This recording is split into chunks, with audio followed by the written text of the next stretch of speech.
What is the Qabbalah? The Qabbalah is the secret doctrine of the Jews, handed down throughout the ages by the great teachers to their beloved disciples under the solemn vow of secrecy. In the 12th century, however, the principal textbook of the Qabbalah was written down by a very learned rabbi named Moses de Leon. This book is known as the Zohar, and contains inexhaustible mines of occult knowledge. Priceless treasures of mystic lore are scattered in its volumes, awaiting discovery by the intelligent student. The language of the Zohar, however, the Hebrew Chaldaic, known to a very few scholars only, constitutes the main difficulty in the way of those desirous of studying the Qabbalah. The learned assemblies of olden times, in which the great masters of Israel held forth their doctrines, have been the original sources of the philosophy of these latter days. Modern occultism, too, is derived from the same quarters, and should the pages of the Holy Qabbalah be accessible some day to the English student, he will be astonished and delighted at the wealth of occult truth he will find in them. The books of the Qabbalah are fountains of living waters, and at a time of great spiritual need, as the present is, the strength and consolation offered us through its teachings are doubly welcome. The greater part of my life has been devoted to this study, and the teachings given out in my books are all based upon this ancient wisdom of the rabbis Elias Gewurz. Crotona, Hollywood, Los Angeles, California, May, 1915. The vessel in which transmutation takes place. Rabbi Eliezer, the beloved disciple of the heavenly flame, Rabbi Simeon, was pondering over the words of the psalmist, "And unto the broken in heart the Lord is nigh." "Master," he said, "why should it require the breaking of the heart in order to bring God nearer to us?" "My dear child," replied Rabbi Simeon, "the heart of man is ruled by a multitude of powers, their hold upon it is due to karmic debts, and every attachment is an obligation of past lives. The ineffable light of the Holy One cannot shine through us until these obligations are discharged. It requires a transparent medium to reflect a flame. Dense and opaque bodies do not transmit the light falling on them. It is the shine with the heart of man. When its bonds are broken, God draws nigh unto it. Our birth is but a sleep and a forgetting. The soul that rises with us, our life's star, has had elsewhere its setting, and cometh from afar, not in entire forgetfulness and not in raider nakedness, but trailing clouds of glory do we come from God who is our home." Wordsworth. Man is fearfully and wonderfully made. He is the meeting point of descending and ascending nature, the arena in which the mighty gods fight their battles, and principalities and powers strive for mastery over it. The nature of man is so intricate and complex that even this physical constitution alone has not been exhaustively explored as yet. There are still chambers within chambers and regions within regions, mysterious and unknown. Now, if this is so, the physical body, which is plainly visible to our senses and the organs and parts of which can be touched and handled, what about our mental and spiritual natures, which are much more subtle and more elusive? If we lack certainty as regards the body terrestrial, how great must our ignorance be when we approach the celestial vehicles? And yet we cannot say we are without knowledge regarding our higher nature, and much has been given to this generation for which preceding ages longed and yearned in vain. Knowledge has been flowing into our minds for the last 4 or 5 decades, which has dispersed both the superstitions of the dogmatic churches and the arrogant dicta of the official scientists. But knowledge, no matter how plentiful and profound, is no remedy for human ills, unless it is accompanied by love and by the desire to apply it to its proper use. On the contrary, of 2 ill-disposed persons, the one who knows most is the more dangerous, because as his weapons are sharper, they can do more harm.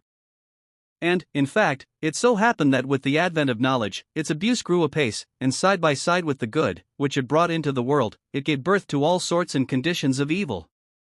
The great mistake made by the seekers of knowledge, a mistake which proved most fatal to their spiritual welfare, was that they sought knowledge for its own sake. This was bound to result in failure and to frustrate the very object of their search.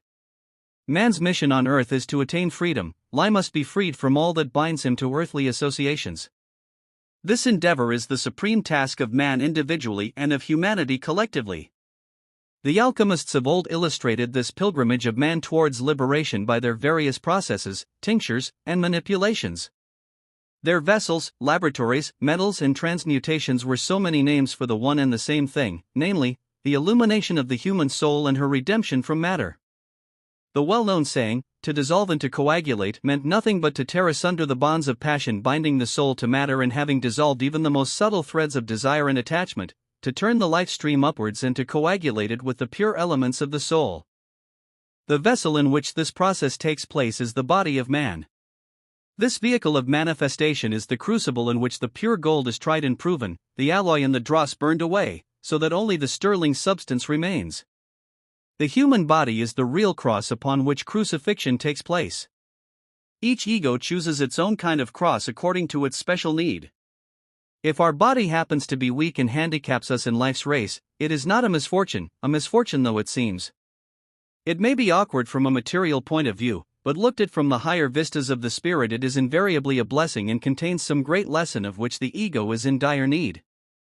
It must therefore be borne in mind that while transmutation takes place, and until it is complete, the vessel, which is the body, must needs suffer from the effects of the process going on within it.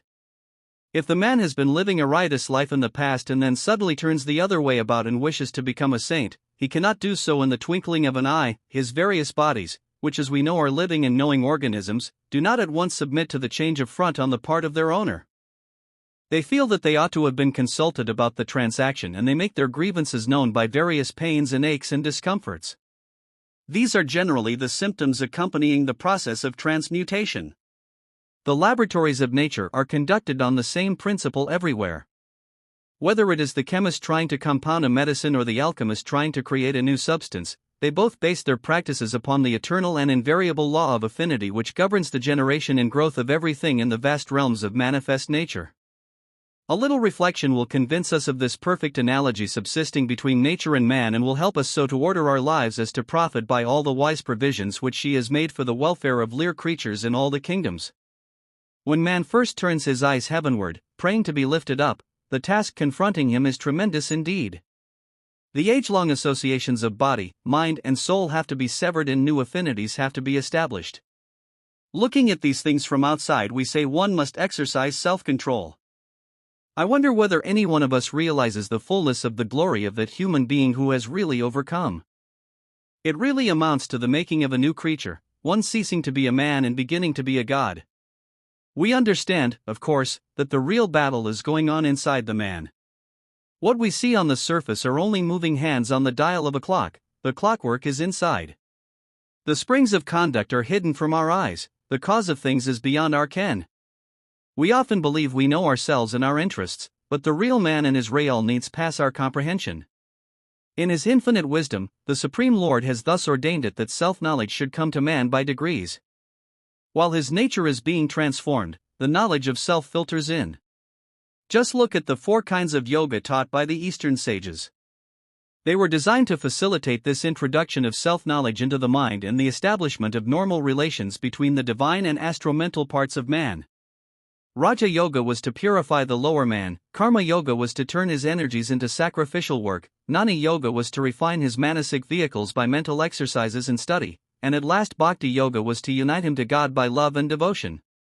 To most of us it is not given to tread all the paths at the same time. We are limited by our congenital failings, and heredity and environment are against us, so as some of us enter the path we usually progress along the lines of least resistance.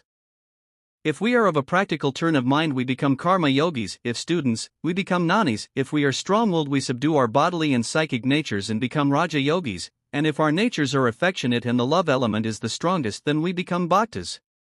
All of these lead to the same goal and at last merge into one another. He who strives for liberation must finally master all. Yoga, like alchemy, requires the whole man. Compromise is out of place in these altitudes, and he who reserves to himself a little foible or some pet indulgence and thinks it will be all right in spite of all, will find it very expensive indeed, because the ladder will give way and the rung he thought he would skip will prove a pitfall for his feet. The analogy between yoga and alchemy is so perfect and so instructive that one cannot help admiring that wonderful spiritual guidance from on high which leads come down to the founders of both these sciences.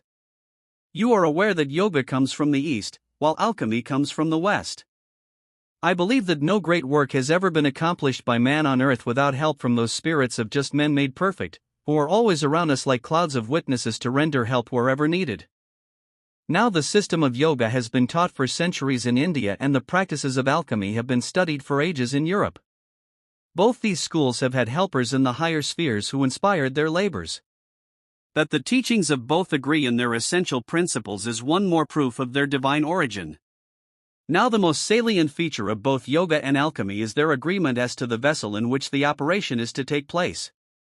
It is the body of man, by body I do not mean the physical vehicle only, but the mental body as well.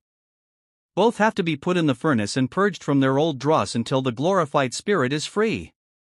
To produce gold one must have gold is a Hermetic saying. Well, the gold is the spiritual soul within us. It is she who has to be resurrected from the ashes of self-sense and sin so that she may enter into her rightful possessions of the divine gifts of virtue, wisdom, and love promised to her by the giver of all good gifts, the Father of lights from whom she comes. Life itself, says Patanjali, is the great teacher of yoga. The cosmic procession of life passing before our eyes is the high school par excellence in which the children of men graduate into yogis of various degrees and rank.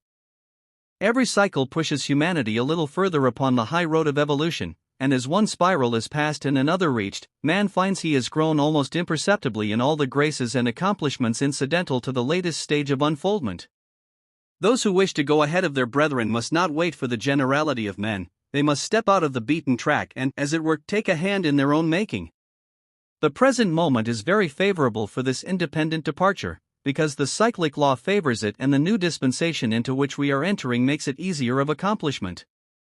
In the mineral, vegetable, and animal kingdoms, the units undergoing evolution are helplessly subject to the law governing the group soul. On the human plane only does independent initiative come in. Arrived at this stage, the Jiva Atma or the spiritual soul is at liberty to break loose from the mass and to start on its way back to the source of its origin. This way of return is through the chamber of ordeals, the crucible in which transmutation takes place.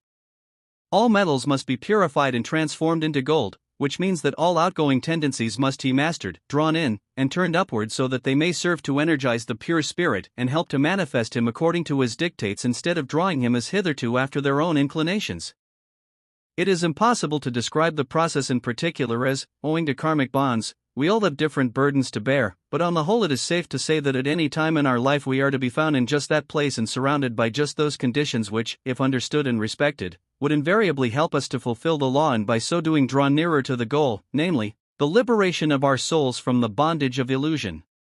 But unfortunately we are never quite reconciled to the hard facts of this world and this life, and even the best of us think we are in the wrong place, and if it were not for this, that, and the other, we might be better off, and have a better chance to be happy and good. But my dear brothers and sisters, it is not so. We are, as I said, at every moment of our lives, just where we ought to be, and happy the man who can realize this truth in all its wonderful simplicity.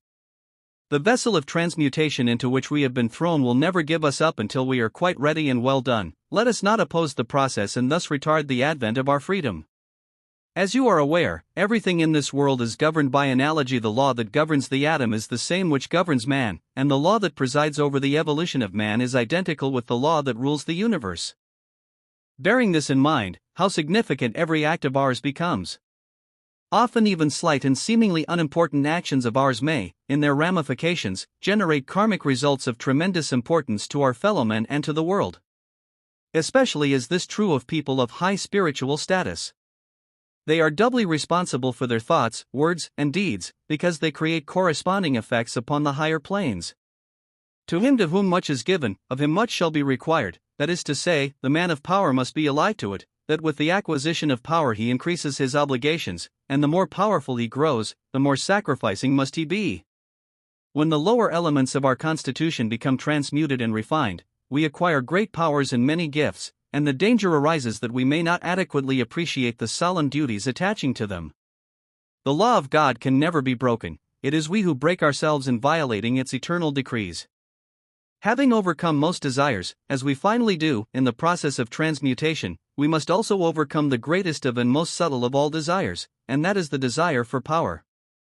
Power for its own sake is not worth having, and more than that, it often throws the disciple far deeper down into the abyss than bodily self-indulgence. It is the same with spiritual pride. Pride is the sin against the Holy Ghost, which can never be forgiven. Therefore, when undergoing the transformation of our natures in the crucible of life, we ought to see to it that these subtle and poisonous elements are got rid of in the process. Let us now recapitulate the main points. As soon as man begins to be dissatisfied with his old life and his old habits and learns to appreciate the grave beauties of the higher life, the process of transmutation is started within his constitution. He may not yet actually have done anything to begin the new life, but the mere resolution to do so plants his feet upon the path. Even to see only the futility of the vain, sinful and empty life, means half the battle won. When a definite step is taken and the desires truly renounced, the karmic effects are mighty and far-reaching. If the aspirant is strong enough to persist in spite of the trials springing up on every side, as he advances on the path, then the work of transmutation enters the second stage, which is the stage of unification. Before this is reached, all passion, whether physical or mental, must be rooted out of his nature. Unification is the crown of the great work, it is the reward of ages of effort and eons of hard labor. Truly blessed is the man in whom the divine self has been united permanently to the astro-mental part, which is all we see of one another while on earth. When this conjunction has taken place, man has ceased to be subject to the laws of man. For him, we have been told, no law can be framed. He has ceased to be a child of earth, for he has become in the truest and deepest sense, a child of God. Now there is one thought I would like to impress strongly upon our minds at this point. It is this: while this higher and nobler life is eminently desirable and all of us would fain attain unto it, we must not forget the grim reality of this everyday existence of ours arid. While reaching out for the higher life, let us not by some careless act or acts wreck this prosaic foundation upon which the poetical structure of the life beautiful is to be raised. Many have made this mistake and destroyed themselves body, mind, and estate, in order to develop spiritually. What they really did achieve was entire ruin, both physical and spiritual. Let us in our endeavor to live the higher life be as practical as we are in the management of our mundane affairs. Above all, let us be guided by reason and let us discard everything that is cloudy and vague, and after having done all we possibly can do to guard against the blind forces of the lower nature and to master all that is beneath us, let us remember that we are infinitesimal expressions of the one great law, and we can do nothing better than commend ourselves to its supreme author, the great lawgiver. He knows us better than we know ourselves, and he loves us better too. And therefore we say unto this last, into thy hands do we commit our spirit and our souls into thy keeping. The feminine elements in man and their redeeming power much shall be forgiven unto her who loveth much. Love on, through doubt and darkness, and believe there is no thing which love may not achieve. Strength and beauty are the two attractive elements of our nature, but the masculine strength and the feminine beauty are in reality one and the same thing. That which we admire as strength in the man is the same element that fascinates us as beauty in the woman. The difference consists in the way of their manifestation only. When the spirit has gained sufficient power on the outgoing path and is strong enough to hold the power that is his in eternal potentiality, then beauty appears on the scene and transforms the aggressive forcefulness of the man into the gentle attractiveness of the woman. To be quite exact, beauty is strength on a higher spiral. When strength ripens, it becomes beauty. This is the spiritual aspect of it, that seems to have been voiced by all the sages of antiquity. Even savage man of prehistoric times was subject to the attractions of the physically much weaker female, thereby acknowledging her superiority over his brute force. The law which governs the generation of energy on the inner planes of being also presides over the evolution of beautiful forms. The source whence strength springs is identical with the origin of all that is pleasing to our sight. Man is by nature the aggressor, the moving factor, whose energy makes the plasticity of the world soul yield her latent treasures. Woman, on the other hand, contains these treasures. She is identical with the world soul, and in her the strength of man becomes transformed into beauty, which is the higher aspect of strength. Right here I must remind you that in every man is concealed the womanly element just as every woman has masculine qualities. In fact, there are such things as womanly men and manly women.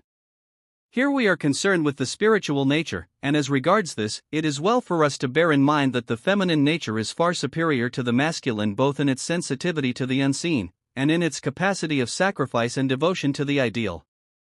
I do not wish to be understood as depreciating the mere man. I could not very well do that, but what I want to emphasize is this, that true greatness and nobility of soul are due to those qualities within us which are feminine by nature. It matters not whether the physical body one wears is that of a male or a female, it is the perfection of the spiritual nature that counts. Before man can be redeemed, his nature must become feminine. Man stands for positive action, while woman is the symbol of passivity. The idea of power is generally associated with active energy, but it requires a stronger will to refrain from action than to act. Therefore is woman's sphere above that of man, and her kingdom must come before man realizes his true nature. The dissecting and analytical function of the mind is of a masculine character, while the synthesis, the gathering up and consummating, is altogether womanly. This applies to all the realms of nature, to everything under the sun. In the battle of life, while making his pilgrimage through this wilderness of earthly existence, man is like a strong oak, or a trusty, sturdy oaken stem, but woman like a vine clinging in grace and beauty to him. This expression of female tenderness on the physical plane is only an emblem of the true relation on the plane of spirit. There the companionship is free from the vicissitudes of earth, and partakes of the divine nature only. The relations between the sexes on the higher planes are in accordance with the heavenly law governing those planes. Those whose good fortune it was to know the pure friendship of a woman on the earth plane have had, even in this life, a foretaste of the heavenly condition. Its effect upon the physical nature is the same as when the sun draws up the muddy water of a stagnant pool by the roadside, and, changing its vibrations, returns it as the gentle life-giving rain, softening the dry earth. Thus is the effect of the sweetness and light emanating from a pure soul in whom passion has been stilled and desire transmuted. It is through this recognition of the spiritual elements within us which are of a feminine nature that the atoms, molecules and particles of the physical body become glorified and healed and the mind becomes illuminated. The human soul is in possession of the greatest of all divine gifts, the power to heal other souls, mark you, not only bodies, but souls. The gift of healing is in itself a great boon to mankind, but, when to it is added the power to heal the heavy-laden soul of man, then the possessor thereof is indeed a favored mortal whom the gods delight to honor. This spiritual gift of healing can only be exercised by that man or by that woman in whom the mind has been dualized, that is to say, it has become male-female in one. In those in whom this process of mind dualization has been effected, a new life springs up which, compared to the old one, is like light unto darkness. It is here, right here, that the redeeming power of the feminine elements in man is seen. At the first birth man is endowed with the earthly mind, but at the second birth he receives the heavenly one. To the twice-born sons and daughters of God all things are possible. To some of us this exalted state may seem a dream, but dreams and longings are founded upon true being, for no one can long for that which has no existence or the possibility of existence. Perception of coming things is only possible through conception. The physical life we live and all the desires of the flesh that appertain to it are like the sacred lotus of Oriental lands. The root of this lotus is buried in mud and slime, but from this lowly condition it rises through the currents of the river until at last it reaches the air. Here the plant blossoms forth in luxuriant purity, a type and symbol of the highest spiritual development. Thus it is with sex life. Sex life has its roots in the mud of material life, it rises through the flowing waters of mentality and finally blossoms in the clear air of our spiritual nature, pure, sacred, divine. Those whose feet have climbed the rugged steeps of the spiritual heights and who have at last reached the summit will understand the need of their trials, and the wisdom which ordained them. It is at the very top of the mountain that the spiritual consciousness opens and man becomes aware of his dual nature. Then, when this highest part of his constitution is mature, he can draw unto himself from surrounding nature that which corresponds to this highest and most potent part in himself. If he has the gold, love, within him, he can draw the very highest from the vast expanse of space by virtue of the law of affinity which makes like attract like. There is a fundamental difference between the atomic elements of the masculine and feminine principles in nature, and this causes the difference in the external form of male and female. It is a peculiarity of atoms well known to chemists that their behavior depends upon their arrangement, though their nature is not changed. Thus the difference in the constitution between a molecule of ozone and a molecule of oxygen is quite imperceptible, but their properties differ widely. Why this should be so is a mystery which is perfectly unfathomable to physical science. The key to this mystery is to be found elsewhere. It lies in the spiritual forces governing nature from within. The power that determines the mode of life and activity of an atom, or a molecule, is beyond the reach of the microscope and the scalpel. It is a spiritual power which acts in accordance with laws not yet known to the scientific world. These laws are as beneficent as they are wise, and they invariably make for human well-being. Now if we ascend the scale of creation and examine the workings of these atomic arrangements on the higher planes, we find the same law holds good, and that duality of sex and its effects upon the life of the human species is just as much a mystery as it is on the lower planes. You often hear of the new mental type which is emerging from the present one. This new type is to be a dualized mind. The Holy Qabbalah teaches that every thought and emotion is represented structurally in invisible substance, the highest and purest aspirations and emotions consist atomically of bisexual human beings dualized in their mental nature and patterned after the shape of primal man. These forces, however, can only operate through those mortals who are struggling to regain their lost condition of pristine purity by long preparations, severe moral discipline, and self-denial. Those who have given themselves to the service of humanity, consecrating their life, thought and substance to the furtherance of God's kingdom and the doing of God's will on earth, will find that all their old passions and desires, having once been transmuted, will now spring up as powers for good within them. Eliphaz Levi, the great Kabbalist, left his testimony to this effect. The strength of his devotion to the light he had keen, he assured his pupils, was in exact ratio to the strength of his former passions, a force of which he had by severe discipline subdued and turned into a servant of the God within. All desire is centrifugal, outgoing, while will, pure spiritual will, is centripetal and attractive. Thus do the feminine qualities in our constitution exercise a redeeming power over our old Adamic nature, and, until man understands this by an arrangement of his internal makeup, and, understanding it, strives to awaken and deepen the divine consciousness within himself so as to become continually and increasingly aware of his duality, there is little chance of his transcending the level of ordinary humanity. But, when this miracle has happened and the eyes of the soul have been opened and the torch of faith has been lit, then man becomes more than man. He has established his right to be a ruler of man. Christ, the everlasting symbol of all that is true and good and really great, was of a feminine nature. He only wore the body of a man, but his soul was womanly. His life, his labors, his final sacrifice were just the means to fill the measure before his departure from the valley of tears, in which he was to learn all lessons and to suffer all manner of pain, in order that he might be able to help those whose lot in life it was to suffer and to endure.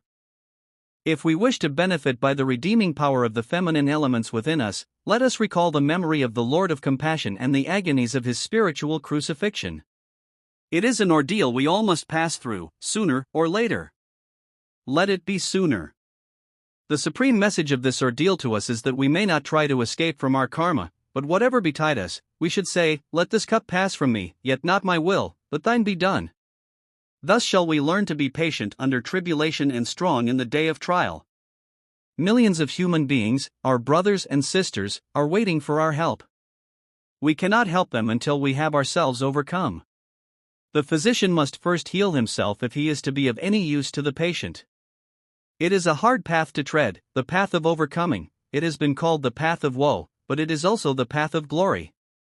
When we someday arrive at the end of it, we shall understand the words of the conquering Christ ringing down through the ages, "It is finished, consummatum est," as the Latin Bible has it. Yes, then, we too shall say, "It is finished," we have fulfilled the cycle of our destiny. Whenever this comes to pass, our sole concern in this life and the things of this life will only be so far as they relate to the spirit's welfare. Henceforth all our striving, if we strive at all, will be, that, as the days pass by, we may grow juster and fairer and purer, more kind and more true, more silent and more humble, and having attained ourselves, to point out the way to the younger souls corning after us. It is the only means we have to repay the blessed masters for their sacrifices, which alone have made our lives worth living. Spiritual companionship between man and woman, the Holy Supper is kept, indeed, whenever we share another's need. Not what we give, but what we share, the gift without the giver is bare. He who giveth himself with his gift, feedeth three, himself, his needy neighbor, and me. What matter if I stand alone? I wait with joy the coming years, my heart shall reap where it has sown, and garner up its fruit of tears. The stars come nightly to the sky, the tidal wave unto the sea, nor time nor space nor deep nor high can keep my own away from me. Burroughs. In the ancient temples of Egypt and Chaldea, they used to tell the neophyte that whenever he met some truly congenial companion during his subsequent career, it would he assigned that the time of his probation was nearing to the end and that he was soon to be recognized and accepted as a disciple of a great master. As a rule, those who enter upon the path must dwell alone. Solitude and loneliness are their lot. It is only when they have learned to stand alone and to remain unshaken that they are allowed the companionship of a friend. The social life of a man distracts the soul and makes it depend upon the whirl and change of events for its sustenance. When the soul is to awaken to its new and true life, these kaleidoscopic changes must give way to constancy and unity. This cannot be the case until man has been tried and proven in the furnace of affliction.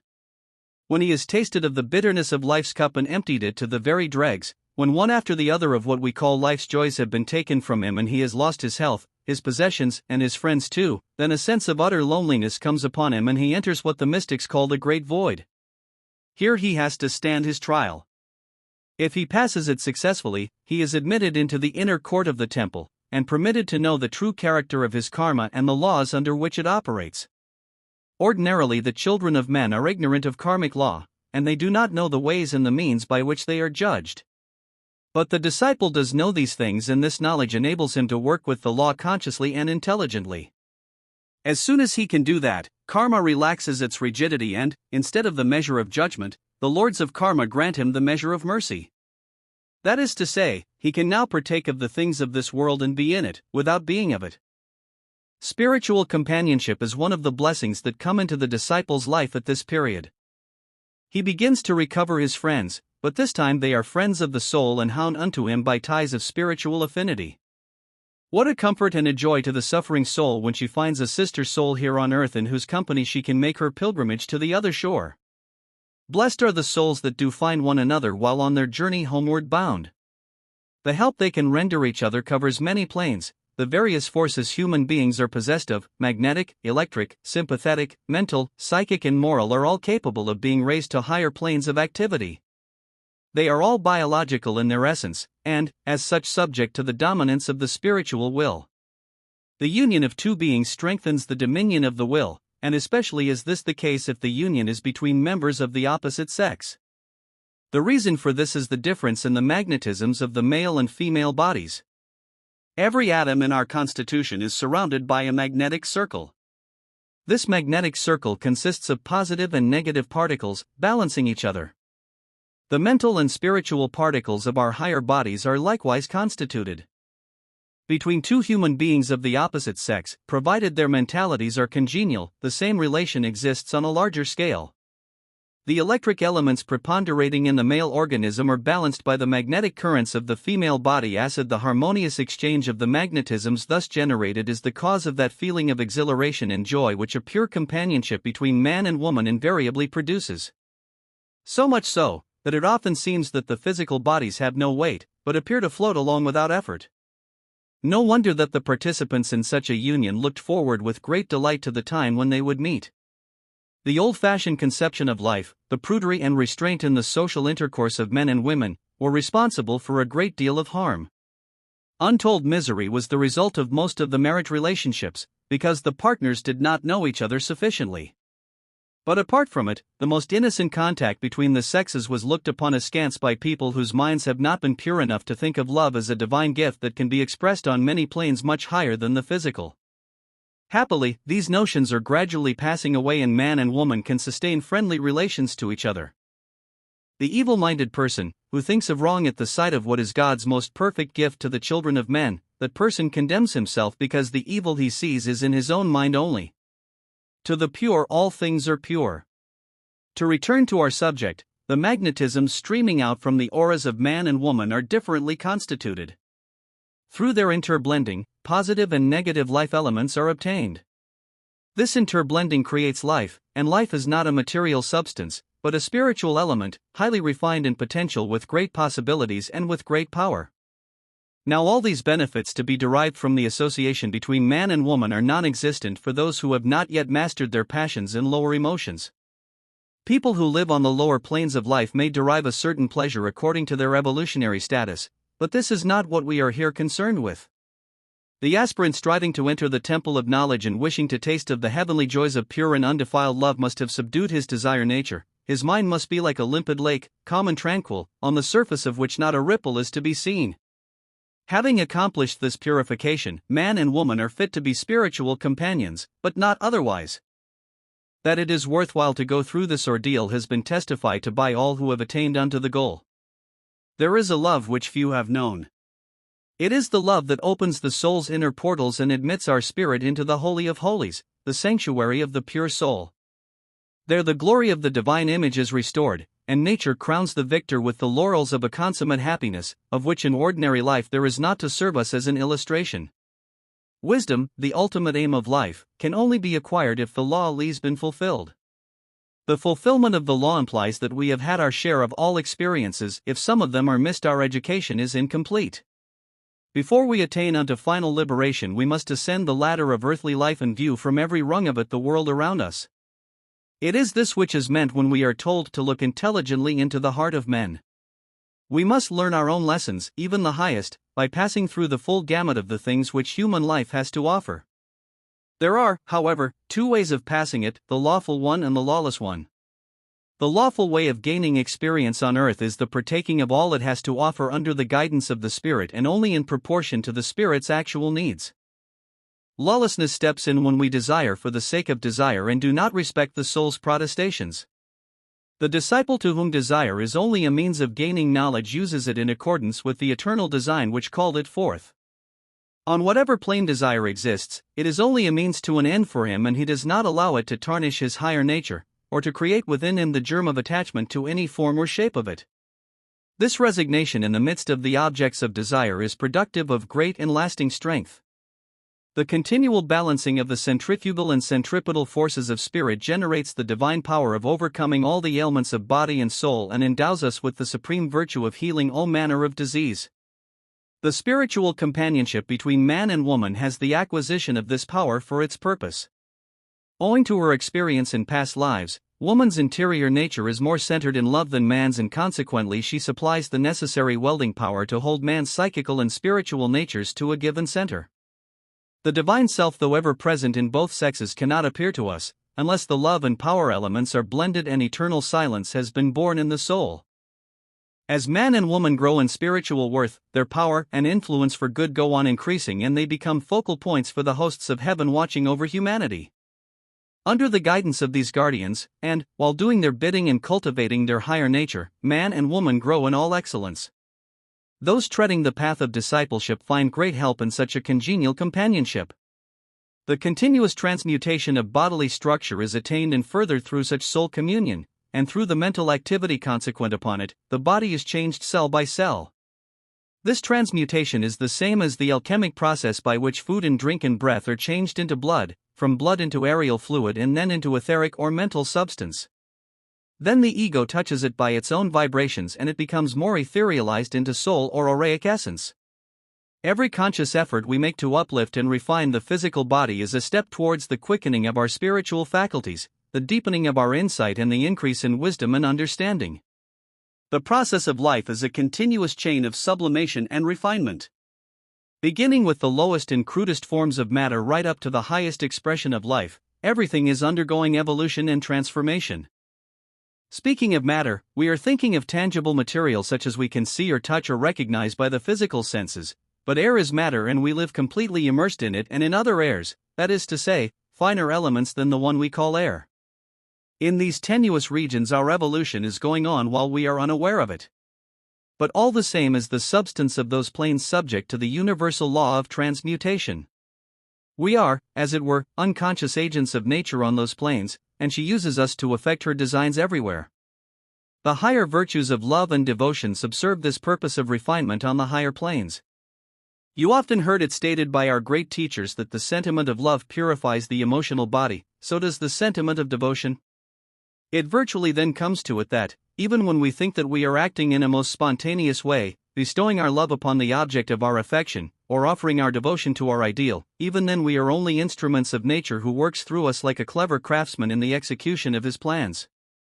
At the same time, we must bear in mind that when we are used as agents on those higher planes, it is well with us because we are then free from the lower forms of karma to which those on the material plane of life are still subject. This is one of the benefits of spiritual companionship. It advances us by planting within us the seeds of love and veneration and turning the emotional and passional forces of our nature towards the inmost and the highest, thus giving us a foretaste of the pure and selfless divine love which we shall someday realize on the higher ranges of cosmic life. To conclude, let us review the main benefits derivable from the association of man and woman in a pure spiritual companionship.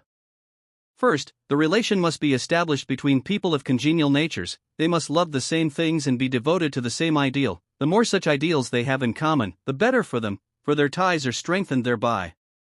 Second in importance, but not to be underestimated, is the physical constitution of those associating. Some people think they can slight this aspect, but it is not so.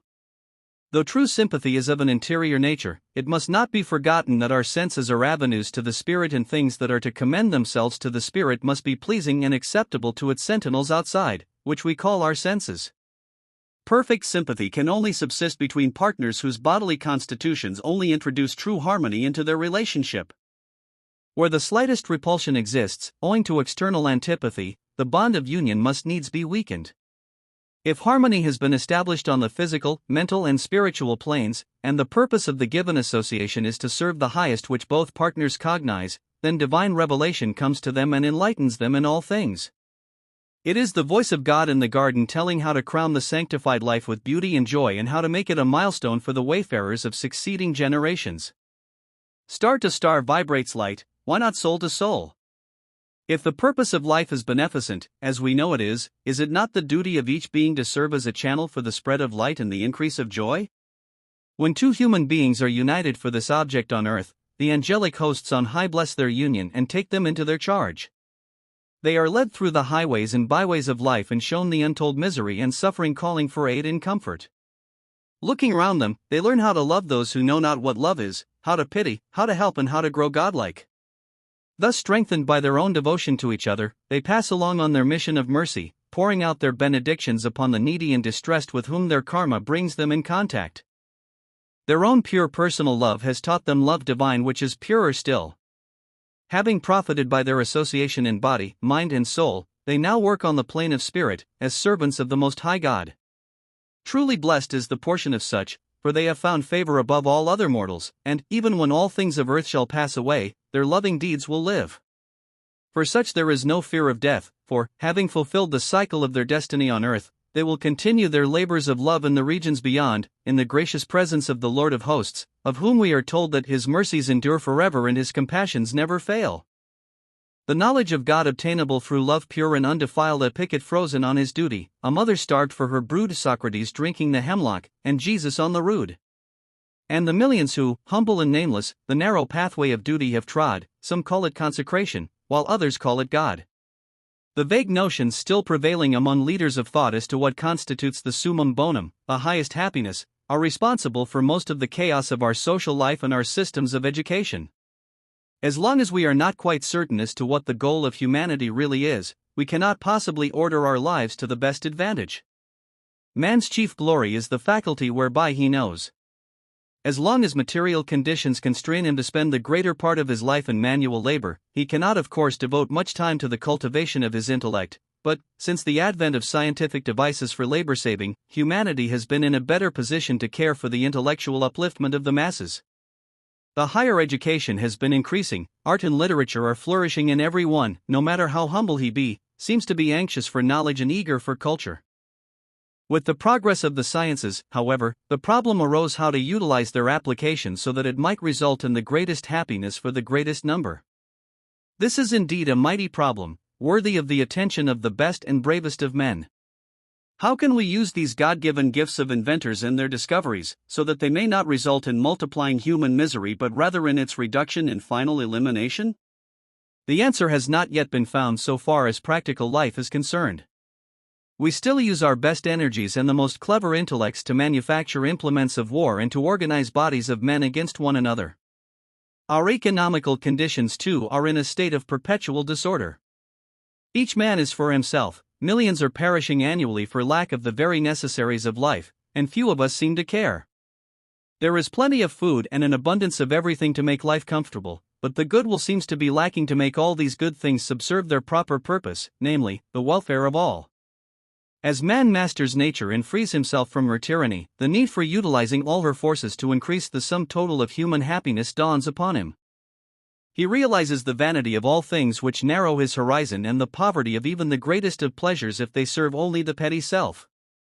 In this age and generation, the waves of social sympathy rise very high, and, amidst the indifference of the rich and mighty ones, many a man says to himself, "I am my brother's keeper, his troubles are mine, and I am responsible for his well-being." The public institutions we possess, all the social arrangements for the welfare of the poor and helpless ones, who have fallen by the wayside, are due to the efforts of those chosen ones who have realized the seriousness of life, and, wishing to make the best of it, are devoting their possessions and their energies to ameliorate the conditions of the oppressed and downtrodden ones so as to bring a little of the sweetness and light of civilization into the aching hearts of the eternally disinherited. But man does not live by bread alone, and his need of spiritual and intellectual sustenance is just as great and as pressing as that of physical nourishment. The strongest desire of man is to know. He wants to know the world in which he lives, the body he calls his own, the soul he believes inspires him, and the God from whom she comes. All these things man wants to know, and the more time advances towards the end of the cycle, the greater grows his eagerness for that knowledge. After securing the comforts of life and ease and leisure, man hungers for mental and spiritual satisfaction.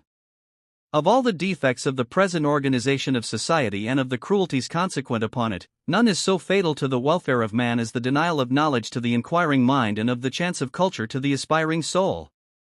The absence of these opportunities is the most blighting factor of the competitive system, because it deprives man of his natural and legitimate right to acquire all the knowledge he can about himself and his environment. The greatest privileges of man being his capacity to know, anything that denies to him the exercise of this faculty is an unmitigated evil. But it is not only knowledge of material things which the mind craves, the desire to know comprehends things unseen as well. The soul of man yearns for nothing more deeply than for the knowledge of God. The vistas of knowledge are infinite, but not even the highest can satisfy the heart of man. It is only in the knowledge of God that man can find lasting peace. It is possible to know God, says an occult writer, but it is not easy to acquire that knowledge. The Rosicrucians used to say, in order to know God one must be God, which means that we must transcend ourselves altogether, and reach out to the sublime heights of the eternal. Unknown to the indifferent and slothful, God reveals himself to the searching heart and rewards its persistent labors and earnest seeking by the supreme gift of the knowledge of himself. To know God is life eternal, says the Apostle, the two are identical. For in ordinary life our perspective is limited to this mundane plane, and we can only know by means of the lower mind, but, when our intuition takes the place of reason, and illumination that of speculation, we know, even as we are known. Here is a heavenly promise to man: those who seek me shall find me, if they seek me with all their heart and all their soul. The trend of modern life is towards the spiritual side of things. Science and philosophy are both engaged in paving the way to a more intimate acquaintance with things spiritual. Man as a unit, and as a member of the collective body of the human race, seeks for God in everything he does, but he does not always seek him rightly, which is the reason of his partial success, but the tendency of human endeavor is growing more and more towards the spiritual. In all departments of life men begin to realize the need for a readjustment of values and for the subordination of the material side of life to the ideal one. This leads to numerous improvements in the methods of labor and to social reconstruction. The love of God, being the crown of the inner life, is thus expressed in practical life in the service of man. That passion, which formerly made for acquisition, is now under the influence of growing knowledge transmuted into the passion for doing good. Ambition, having fulfilled its purpose in former cycles, when infant humanity wanted it as a spur to exertion and action, is now stepping into the background, and her place is taken by man's desire to serve and to be useful. God's own synonym is use, says a wise proverb, and, as we were made in the image and likeness of God, it behooves us, also, to be of use, only thus do we grow godlike. The knowledge of God is best acquired by the practical expression of the divine attributes in actual life. It is the loving service we render wherever it is called for, which endows us with these attributes. Love, pure and undefiled, expressed in practical everyday life, is God's own activity performed by his deputies in human form on earth. There are two paths of union with God, according to the mystics of old, the path of knowledge and the path of love. Those who unite themselves to God by knowledge will sooner or later see the need of love to strengthen the bond of union, while those whose lives are full of devotion must supplement their endeavors by searching and seeking after the deeper mysteries of Godhood revealed by knowledge. The ancient sages, the great masters of the inner wisdom, taught that the knowledge of God, when obtained, makes of mortal man an immortal. The pure love which helped the acquisition of that knowledge while the disciple was treading the path, provides him with his glorious garments when he arrives at his destination. These garments are woven of good deeds done, and of noble causes helped during the earthly life. On the heavenly planes their memory becomes the germinating seed for deeds of mercy to be done in future lives. The path of beauty and joy, the path of peace and bliss, converge at the same point. From all sides do the wanderers arrive, but the object of their pilgrimage is the same. It is the temple of wisdom from whence light streameth out in all directions. Humanity has to battle through the Iron Age with all the horrors incidental to it, before man attains unto his spiritual consciousness.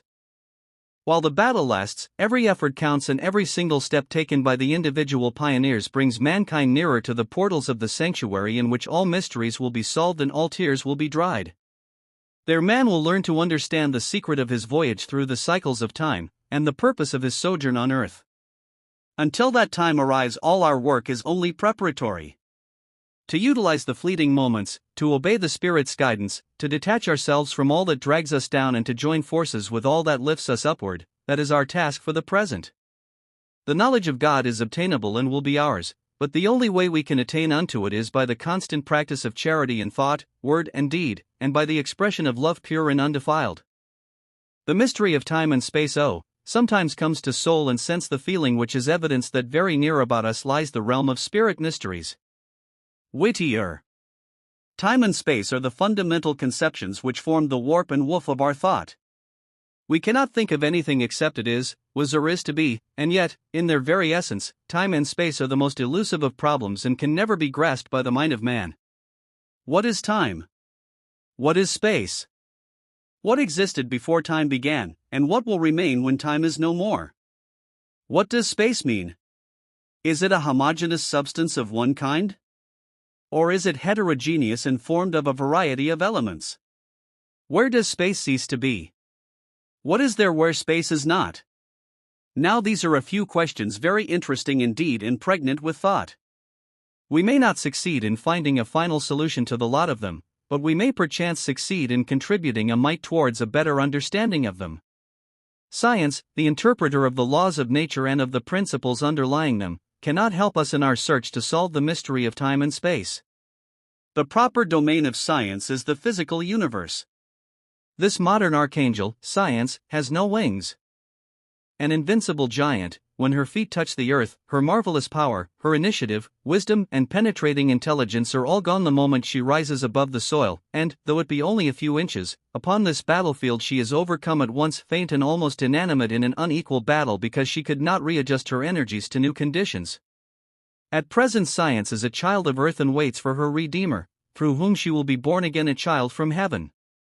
In the matter of positive investigations, science has no equal. She is almost infallible, but she is at once rendered powerless when confronted by a problem of the spiritual order, or even when it concerns a, so to say, mixed problem, such as the genesis of matter or the abnormal organic growths of animals or plants. Science is silent, or perhaps just stammers.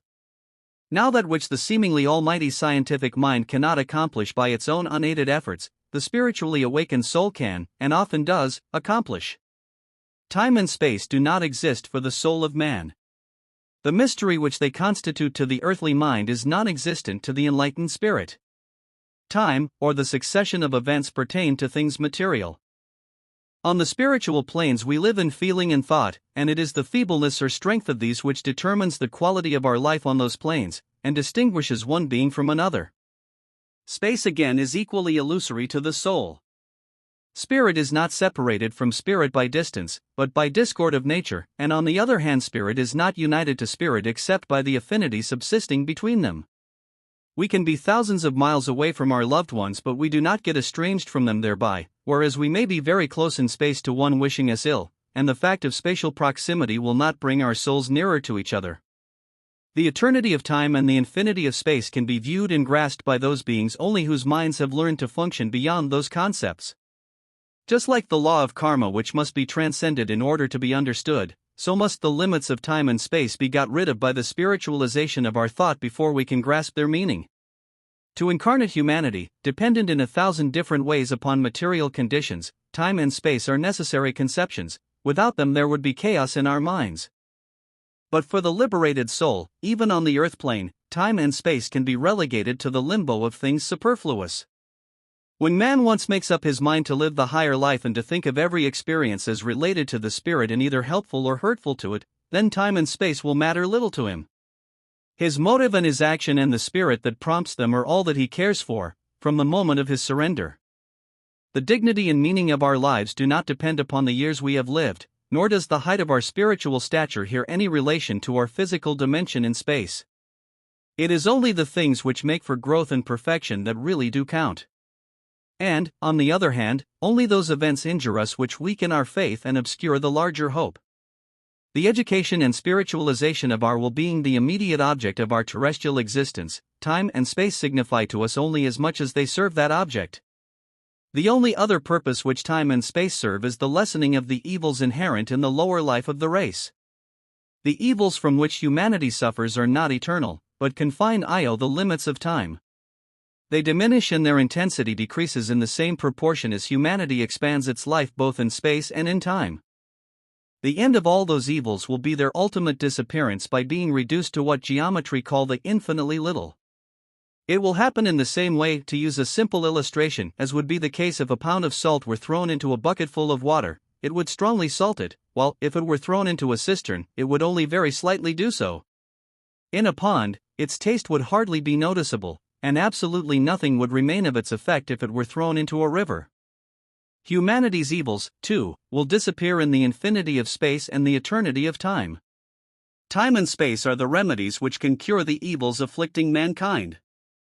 These evils would be incurable had Adam, the universal man, or group soul, preserved its life unchangeably. He had to be divided in space, in order to be healed, and for the sake of his reduction and division ad infinitum by means of time. Whenever this division is accomplished, time will come to an end, and divisible space will disappear. Then will Adam, the universal life, return to its primitive state of an indivisible and immortal unity. Death is only a phenomenal change, and of no more consequence to man than the other changes he has to undergo in the course of his evolution. It simply transmutes the human being from the state of visible nature into that of formless and invisible substance, just like birth manifests what was formerly in a state of substance, on the plans of visible nature. The old Kabbalists used to express it in a like manner: there is no birth, nor death, only continual change and transformation from state to state. This makes up the being and existence of all the kingdoms, mineral, vegetable, animal, and human.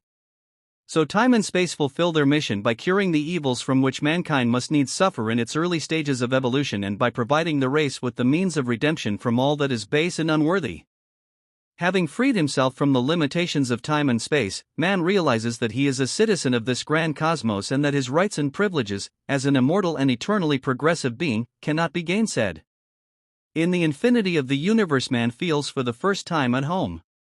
He never again fears spiritual extinction, for his deathless soul ensures for him life everlasting. If man identifies himself with nature, he has to be transformed by her; if, with the spirit, he is redeemed by God. There is no death anywhere, except the unconsciousness of God's presence.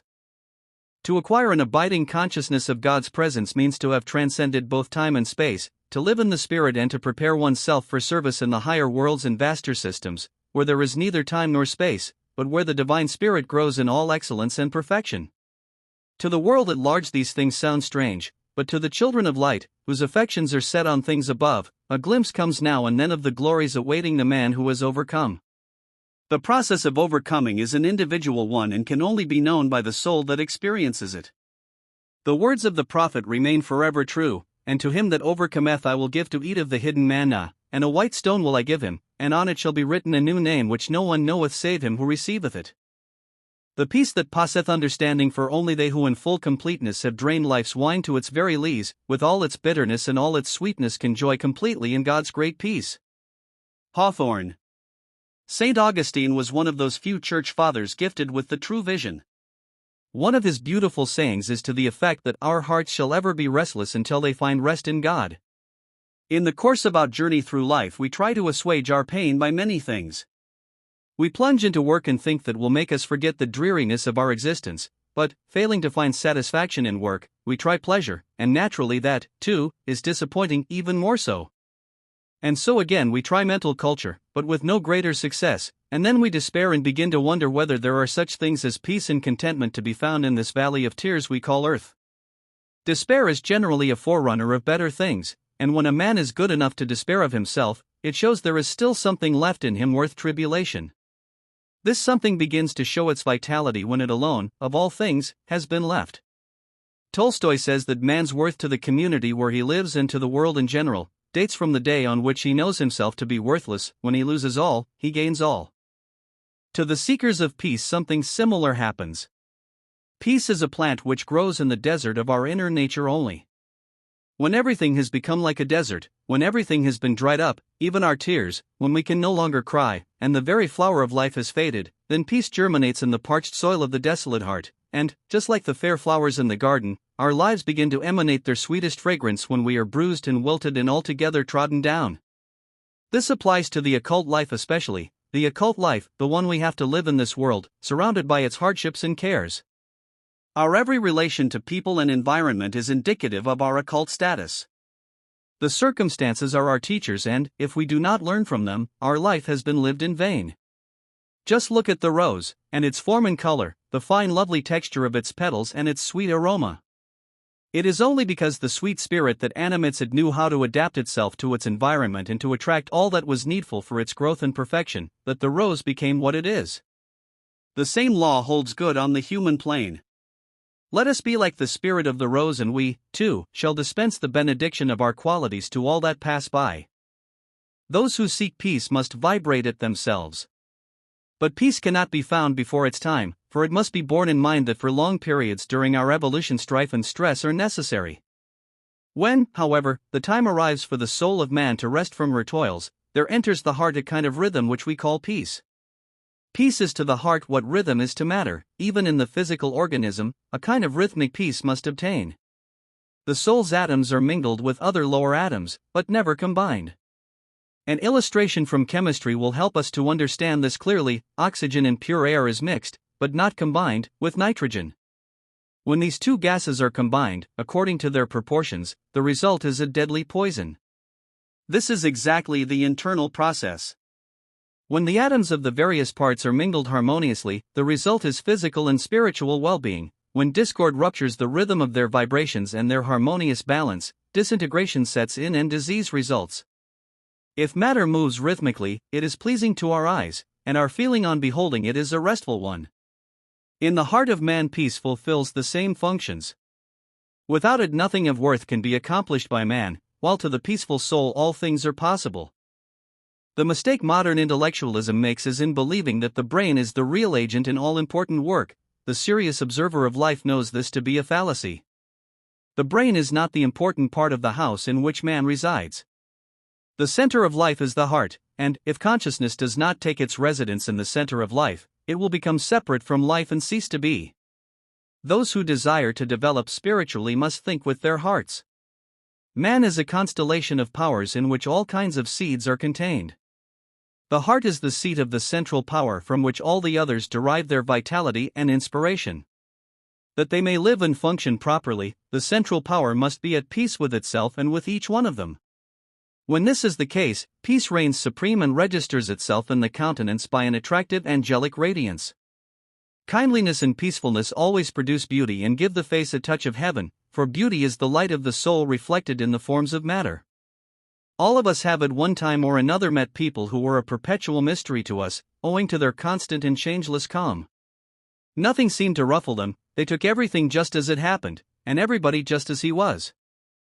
They seemed to desire no change and no variation of anything. They were the people who have discovered the secret of peace. As long as man's inhumanity to man makes countless millions mourn, that peace is beyond attainment for the majority of the race. When the Sun of Righteousness arises someday and man realizes the unity of all that lives and breathes, peace will be his. At present it must be won by a prayer of the individual soul, who feels sorely in need of it. There are thousands of such souls everywhere, and to them the message from on high has come down: call upon me and I will answer thee, and I will show thee great and mighty things, and I will heal thee and give thee an abundance of truth and peace. True prayer has a scientific basis, its effect is as certain as that of any other cause in nature. Let us pray for peace and we shall obtain it, even in the midst of stress and storm. When it enters our hearts, we shall know it by the feeling of reconciliation with which it will suffuse our whole being. After that we shall rebel against nothing. For God is enough, and His abiding presence in the soul of man makes her desire naught else. Thus in the silence which follows the storm the precious jewel is found. At last the harassed soul is at rest and, self-contained, wishes for nothing outside herself. She has found the peace of God, the peace which the world cannot give, neither can it take it away, the peace which passeth all understanding. Justice and mercy, and enter not into judgment with us, for in thy sight no living man shall be justified. When does one become a master? When one has learned all the lessons that earth has to teach. How does one learn all these lessons? By submitting to all the experiences natural to this sphere without repulsion when they are painful and without attachment when they seem to be pleasant. Thus, taking things as they are, and letting them all deliver their message, the period of schooling is shortened for the disciple, and his entrance upon the higher stages of the path begins earlier than would have been the case, had he allowed the various qualities of his constitution, called gunas in the East, to play havoc with his desire nature or to otherwise detain him. There is a saying, when the disciple is ready, the master is ready also. When the disciple is ready means that he has arrived at a stage when he can listen to that voice which has been called the voice of the silence, because we only hear it when we have passed through the silence and accustomed ourselves to live and move and have our being in it. The first 4 rules of light on the path show us how to pass through the silence safely. The rule we shall consider tonight is the 3rd. Before the voice can speak in the presence of the master, it must have lost the power to wound. There is a little story of an old rabbi, a great teacher of the Qabbalah, whose first few words when arising in the morning were, "Heavenly Father, may I during this day and until I again close my eyes and sleep not be made the instrument of judgment against any brother or sister of mine." At first sight it seems as if this is just a common prayer for help from outside, but it is not. Its scientific foundation is the same as the one underlying the precepts in the Hall of Learning, which, as you know, are all truths founded in nature. In our earlier days, when we used to pray in the old-fashioned manner, the object of our prayers appeared to be to make us good, but later on when we learned to know the true inwardness of things and the purpose of human life, we found that many a thing which sounded as a religious threat was, in reality, a statement of fact inherent in the nature of things. Now, when the Master Hilarion caused to be written down this rule, that before we can speak in the presence of the great ones our voices must lose their power to wound, he did not mean to give us a good bit of advice, with a promise attached to it that if we are good the masters will listen to us. No more did the old rabbi mean anything of this sort. The idea both had in mind is the everlasting truth written in the very heart of the cosmic law. That law determines that on every plane units shall be used for the improvement of their species. We see this law governing the mineral, vegetable and animal kingdoms, but it generally escapes our attention that it also holds good in the human kingdom. Nature in her vast domains uses individuals and entities to further the growth of the collective bodies of which they are the units. Continual progress is nature's aim, and, on the human plane, she achieves it by making every man his brother's keeper. The feeling of repulsion which we experience at a wrong or careless act of a fellow man is nature's safeguard against the recurrence of a similar act. She put us where we are in order to eliminate the possibilities of wrongdoing. But now, there are various ways and means of achieving that end. Punishment is one way and instruction is another. On the lower mental level, reaction is so quick and violent that it punishes both the wrongdoer and him who is the witness of wrongdoing, but, on the higher mental level and on the planes beyond it, where the spiritual consciousness is wide awake, reaction is of a reflective and deliberate character and can select the mode of its response to any form of discordant action. This principle was known to the sages and teachers of the past, but the cycle of evolution did not admit of its universal application. In this century, however, we find it percolating slowly the social conscience, so that even in state prisons it is found to be better policy to make the confinement of prisoners remedial, rather than vindictive. Now, we as students of the wisdom religion realize that there must be an exact correspondence of these happenings on the outer plane, within the interior regions of our collective soul life, of which our social structure is but a temporary and transient expression.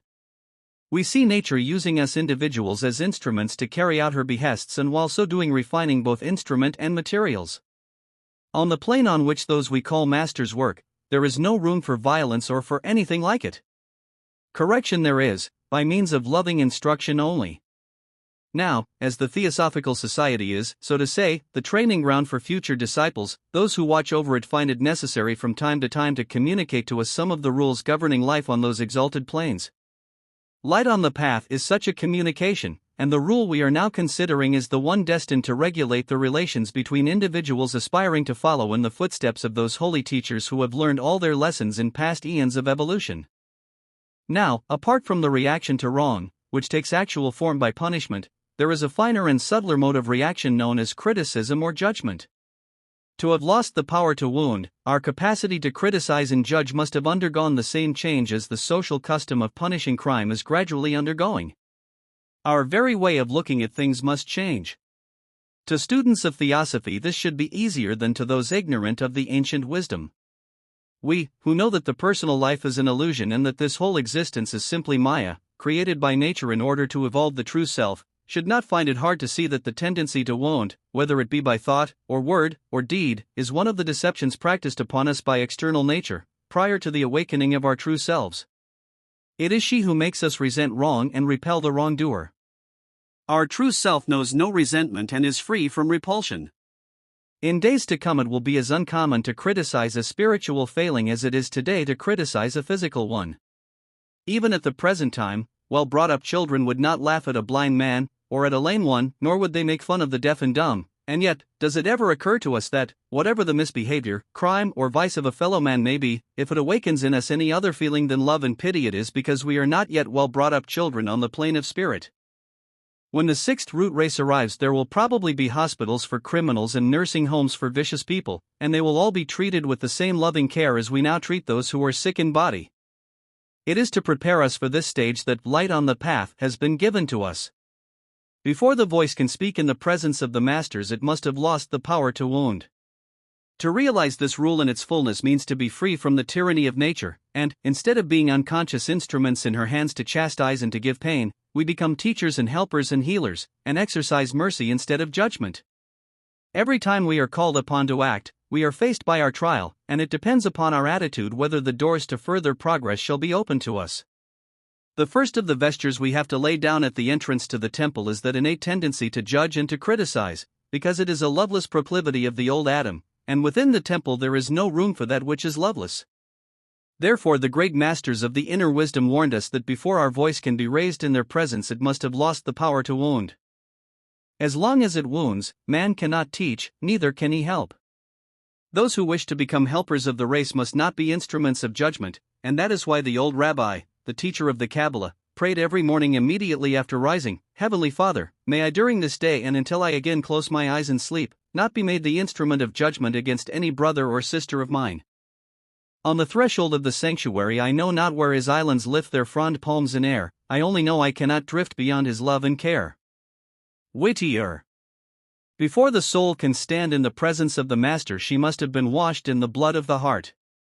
The blood of the heart is, as we know, the life essence, and for the soul to have been washed therein means that life and all that belongs to it of joy and sorrow has been relegated to a secondary place, and that the foremost consideration of that soul is now the will of her Lord, who has been revealed to her in the process of surrender. It is during this process of bathing in the life essence that the soul discovers someone, whom alone she would like to serve. During the years of our indiscretion, while we are driven hither and thither by our various likes and dislikes, we serve many masters, who often prove veritable tyrants to us, but when we have had enough of them, we find that there is a master of a different stamp, who lives not by our passions and desires, but rather by their suppression and subdual. Now, before the soul has made this discovery, it is of no use for her to aspire to the true master's presence. In fact, it may harm her to venture thus far. We often find among seekers after truth, persons who have overstrained themselves in one way or another and made themselves physical and mental wrecks in their effort to find and live the higher life. The reason for this is their disregard of the advice given to occultists by all the great and good ones in respect to the dangers of the razor-edged path. You remember how H.P.A.B., in the voice of silence, admonishes us to see to it that the ladder does not give way while we ascend its rungs. The rungs of the ladder on which we climb upward are our weaknesses and bodily failings. To overcome these is our first task before we enter the outer court of the temple. To enter into the Holy of Holies with the old desires clinging to us spells disaster. No truly great teacher will accept a pupil who does not seek, by renunciation and by devotion, to prove himself worthy of the wisdom which he is striving to attain. In the Gita we are told that no one is to be taught the higher truths who does not practice tapas, which means renunciation of all that is of the earthy. In the Upanishads too, great stress is laid upon self-control, and the great yogis of the East have at all times been ascetics first and disciples afterwards. To stand in the presence of the Master implies to be a channel to their sublime teachings, but how can one serve as a channel who has not been purified? You would not think of drinking water that runs through an unclean pipe, for fear of its having been contaminated. No more can one benefit by a spiritual channel which is not thoroughly clean, for fear of the impurities that may have found their way into it during the process of transmission. The blood of the heart symbolizes the passions of the earthly man, and, in their control and final extinction, lies the secret of regeneration. The path of discipleship is strewn with many wrecks on account of the failure to heed the warnings of our ancient teachers who told us of the many pitfalls on the way. The Master Hilarion, who inspired the light of the path and who occupies a high rank in the great hierarchy, had probably unique opportunities to study the ways and means that best secure and shorten the passage to the other shore. From his exalted position, he could observe those who succeeded and those who failed, and he also saw the reason why. In this gem of occult literature, called Light of the Path, he gives us the benefit of his experiences. If we value our higher life, we should not neglect so expert an advice as that of Master Hilarion. That which troubles us most in treading the path is our habit of compromise. We are not wholehearted and generally do things by halves, the result being that, whenever we enter upon the higher stages of advancement, we find many things to be undone and many a habit to be broken. In those high altitudes, the lightest discord creates wrong vibrations which baffle the young soul just emerging from the Egyptian darkness and not only bar her way to further progress but often throw her back into the abyss of repeated incarnations in matter. This is not a figurative mode of illustration, but a statement of actual fact. There are two passages in the outer court to which I would like to call your special attention. Here is the first: when once a soul has passed through the gateway of the temple, she goeth out no more. The other passage is a quotation from the Upanishads. It says, if a man would find his soul, the first thing to do is to cease from evil ways. Now these two passages are complementary to each other, as you will see presently. First, what does it mean when a man enters the temple he goeth out no more? Well, it is this: if we pledge ourselves to service and enter the path, there can never be any withdrawal without utter destruction of mind and body. The higher forces which we contact on entering the path cannot be played with, any more than you can play with fire. If we present ourselves to the guardians of these powers as servants, it is against the law to release us from our pledge. Therefore the disciple used to be exhorted in olden times before taking his vow, and terrible ordeals were imposed upon him prior to his initiation. Now turning to the other passage, to cease from evil ways. Well, what is evil? And what are evil ways? There are many things which the man in the street would consider quite harmless, and yet to the disciple they are harmful. It is this difference that must be borne in mind.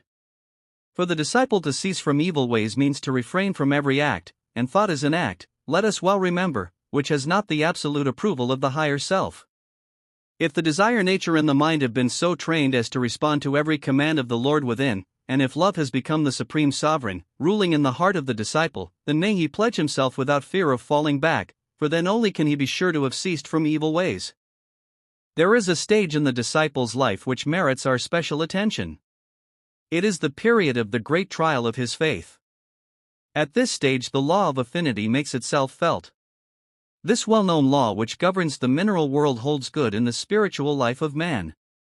The affinities that bind atom to atom in the mineral world govern also the association of thoughts and ideas.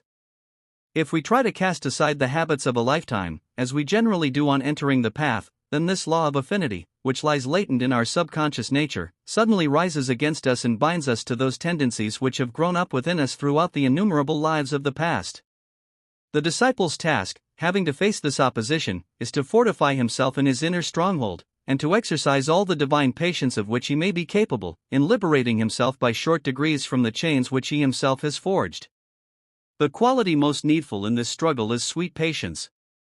There may be failure to attain the ideal, usually there will be many failures, for even in the higher altitudes of spiritual endeavor there cannot be uninterrupted progress. You remember it is said, even great ones have fallen from the threshold. So there is great need for endurance and persistence, and after every slip and fall the disciple must rise and take heart and, as the Gita tells us, return to the charge again and again. Before the soul can stand in the Master's presence, this battle must have been fought and won. We are of no use to them until this has been done. To wash the soul's feet in the blood of the heart means to tear off the old remembrances root and branch, not only to be able to control desire but to have none, not only to look longingly to the great ideal before us, but to be earnestly engaged in its realization. The mystery of the threshold is to be ready, to have our loins girded and our lamps burning, awaiting the pleasure of the King and his command. The soul, which has fitted herself in good time, will find that love's labor has not been lost and that a glorious fruition awaits her on the very threshold of the temple. But even while preparing for it in this life, the truly enlightened aspirant finds that it is indeed worthwhile to obey the vision he has seen, and the calmness and serenity which surrounds him after every conquest are the heralds of the great peace which shall enter his heart when the sublime end has been achieved and the day is at an end. Then the laborer shall find rest, and while resting prepare the ground for his future career in cycles yet to come and in worlds yet to be. We come now to a very important point, one which cannot be sufficiently emphasized, and that is the best ways and means to be adopted by the disciple to minimize the dangers of falling back after the path has once been entered. There are many books instructing us in this, and each of them is good in its own way. The Holy Qabbalah teaches us that in most cases the career of incarnate man upon earth is first expiation and then the acquisition of new experience. Now, as to expiation, the lives of many millions of human beings are really nothing more than one long chain of expiation. Think of those masses of toiling, sorrowing, starving people who have never had a chance in their lifetime. What are they here for? But even the case of those whose lives are along more pleasant lines, misery is not absent. There are plenty of heartbreaks and sorrows, the causes of which are not always evident to the sufferers. These causes lie generally far back in their former lives upon earth, this present incarnation having for its object the expiation of ancient wrongs.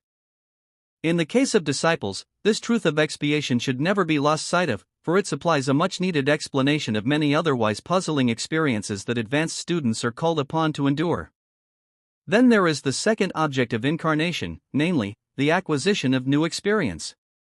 This too applies to the disciple, for however detached from earthly things he may already be, he still may stand in need of some knowledge which can only be gained by his association with the children of men and by the observation of, and participation in, these manifold struggles and labors, incidental to earth life. It is right here that he learns to be in the world but not of it. Now, before the soul can stand in the presence of the masters, this ordeal of expiation and atonement must have been gone through. The blood of the heart in which the soul's feet are to be washed is just this painful process of atoning for all the wrongs of days gone by. Thus the soul pays back the uttermost farthing, as all souls must do, and learns to identify herself with all that breathes and lives. No matter how humble and lowly a human creature may be, no matter how sinful and weak, the disciple who has learned his lessons aright knows all these creatures to be parts of the great divine love to whom they are just as dear as he himself. Thus the Qabbalah tells us that by learning this last lesson of identification with high and low, the disciple becomes a cooperator with those high intelligences whom we call masters, and, under their guidance and with their help, he continues his career, ever upward, and ever onward, until he enters the presence of the Ancient of Ancients, the merciful teacher of gods, angels, and men. The light eternal, according to the Qabbalah, the secret brotherhoods which formed the splendor of Egypt, taught that life itself is the great initiator, and the Qabbalah, from which the wisdom of the Egyptian hierophants was derived, enjoined upon its students to store the melody of life in their hearts and to learn from it all that is needful. The light eternal comes from the bosom of God and shines in the eyes of every good man. It illuminates the face and lends a gentle touch to its expression and features. It is wholly absent in the countenance of the ungodly, and no effort of theirs will imitate it. It is a gift from the good God to the children of light, and he bestows it upon them as a mark of his special affection. Blessed be the man in whom this light has been lighted, for he will never lack anything needful, and even the wrath of his enemies will work good for him. It is the light which the prophets spoke of, and the patriarchs desired so very much. It is the priceless pearl which it is well worthwhile to search after. Seek it, O man, but not outside thee. Regeneration, according to the Qabbalah, for what is a seed but a cylinder on which is registered in photographic script the autobiography of its evolution. There is a beautiful passage in the Qabbalah which explains the process of regeneration in nature. I cannot quote it verbatim, but it is to the effect that whenever any substance in nature is to be renewed and regenerated, the negative or chemical force of light assumes the reins and increases the force of repulsion within the atom so that it subdues its opponent, attraction, and the atom is repelled and separated from its neighbor atoms. When the positive or polar forces of light again asserts its power and increases the attraction, the atom acquires new affinities, and a new substance is formed. This happens to physical plane atoms and to spiritual plane ones as well. The thoughtful student will grasp the analogy between the two realms of nature and understand many things suggested so forcibly by this illustration. Is it not the same with the individual soul when the time arrives for it to renew its substance and to be regenerated? Is not the passionate, impulsive nature, the lustful flesh, wishing to do the things that grieve the spirit, the very principle of repulsion broken loose and overbalancing the attractive power of the spiritual atom? What a lesson for us to be kind and patient and forgiving to those in whom sin and sense are still ruling! How it teaches us to see in those who have fallen only our younger brothers and sisters in whom a natural process is going on. Yeah, sometimes they may be our elders upon whom nature is just putting the finishing touch. As soon as the centripetal power of attraction again asserts itself in them, they may become the helpers of their kind, leaders and benefactors of the race, using their experiences for the good of their unfortunate fellow brothers and fellow sisters. A Kabbalistic prayer. Eternal God, Father of our spirit, enlighten us how to pray rightly unto Thee. We would waste no vain words and we desire no material benefits. But our hearts yearn and long for the knowledge of Thee, and for Thy peace. In the fullness of Thy mercies grant us this prayer and fill our hearts with Thy love to overflowing so that we may not love only those who love us, but those who do not even know what love is. May we ever be aware of our humble origin and of our weakness in the days gone by, so that our hearts may open themselves not only to the strong who give us joy, but also to the weak ones who give us pain. It is hard for us to do it, hard indeed, but enable us, O Heavenly Father, to sincerely try it and not to weary in the attempt. The road is steep, and dark is the night of our journey, our knees do often falter and we cannot as yet catch a glimpse of our eternal home, but we know that, even in the obscurity of the night, Thou art near. Unto Thee, then, we commend ourselves, and pray Thee to awaken and deepen within us the consciousness of Thy presence so that we may go on our way rejoicing, until that day when our labors shall be over and we shall awaken in Thy likeness. Whatever the test that rends the soul, whatever the grief that floods Thy sorrowing heart with tears, whatever Thy spirit fears, let it all lift Thee up, to kiss the very cross that blights Thy life, for in the fullness of His grace Thou shalt see Him face to face, and after the darkness of the night Thou shalt rejoice in His glorious light. A quick note. Hi. I'm Julie, the woman who runs Global Grey, the website where this ebook was published for free. These are my own editions, and I hope you enjoyed reading this particular one.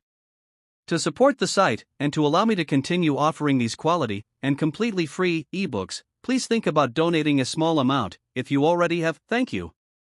It helps with the site costs, and any amount is appreciated. Thanks for reading this, and I really hope you visit Global Grey again. New books are added regularly so you'll always find something of interest, smiley face.